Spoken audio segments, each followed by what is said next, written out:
This is my 1995 Toyota 4Runner.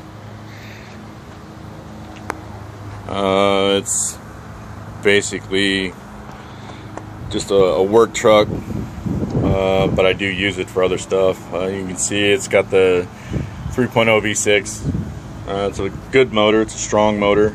It's got a lot of torque, but when you step on the gas, there's not a whole lot of get up and go. You cannot squeal tires in this truck at all. I've tried. The only thing that I ever found when I first bought it that was wrong with it was this cap right here was backwards, and the hoses were switched around, so that bottle was leaking. So if you run into that problem, check that cap. Make sure it's facing the right direction. The inside, right up on the driver's seat right there, the guy that owned it before me just tore it up. It probably let go, and he decided just to rip it off, which was a stupid mistake. But I mean, the rest of the interior is pretty clean,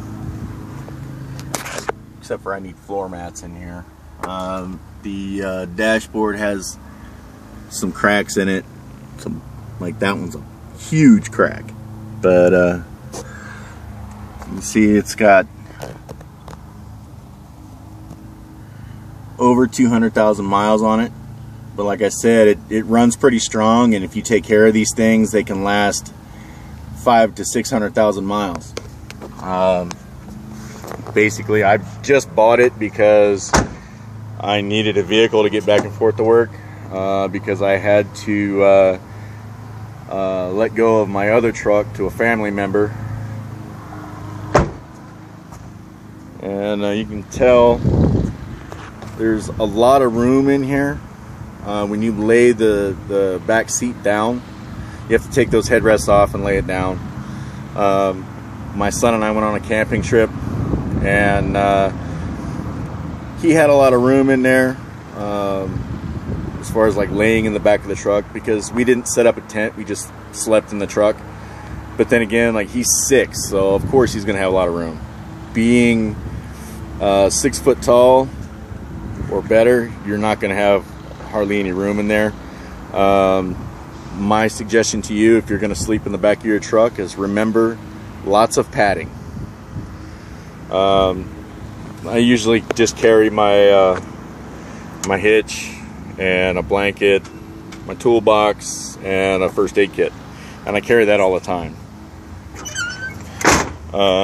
There's a few things like chips in the paint and things like that, but I mean, other than the chips and scratches and stuff like that, I mean, the interior is in pretty good shape except for that driver's seat. The only other problem I ever had to fix was there's on the driver's side, the handle quit working, and I found that there's a post in here that's connected to the door handle, and there's like a little plastic thing on it that connects the two together, and it was demolished. It was just, over time, it just let go. But basically, this is the first video, and hopefully a long series of videos on just different things that you can carry in your truck for whatever reason. Maybe it might be like an emergency situation, you're stuck on the road or whatever, and you know, it's just some information. I'm also going to add in some videos to use like in an emergency situation, like a bug out situation. I've seen a lot of videos and things like that, and I'm going to put some stuff together for me, for my vehicle. And no, I'm not a survivalist. I'm not a prepper or anything like that. I think preppers get kind of a bad rap because people say they're crazy and, you know, end of the world type stuff. But I mean, as far as I'm concerned, it pays to be prepared.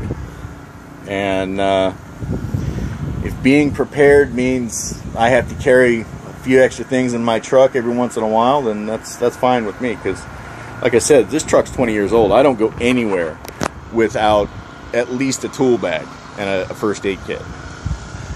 But I'm gonna build a bigger first aid kit and put it in the back.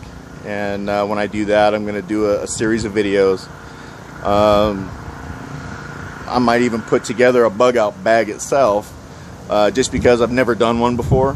And you know, and I understand that, you know, there's thousands of videos on YouTube on how to do that, but there'll be 1,001, because I'm gonna put one together just to say I did it.